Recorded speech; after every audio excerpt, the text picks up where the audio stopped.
Some popular sugar substitutes may affect more than your waistline or glucose level.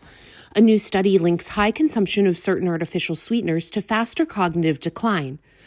Researchers in Brazil followed thousands of adults, 35 and older, for an average of 8 years. Participants were divided into groups based on their daily intake of 7 sweeteners, including aspartame, saccharin, acesulfame-K, erythritol, xylitol, sorbitol, and Tagatose. These are commonly used in products like diet soda, flavored water, energy drinks, yogurt, and low-calorie desserts. The results?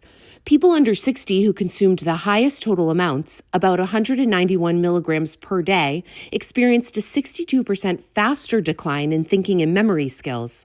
That's equivalent to 1.6 years of aging. The link was even stronger in people with diabetes, but no association was found in those over 60. When the researchers looked at each sweetener individually, they found all of them were tied to memory decline except Tagatose. One study author says low and no-calorie sweeteners are often seen as a healthy alternative to sugar. Our findings suggest some may have negative effects on brain health over time.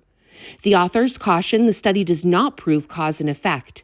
They say more research is needed to confirm these findings and to investigate if other refined sugar alternatives, such as applesauce, honey, maple syrup, or coconut sugar, may be effective alternatives.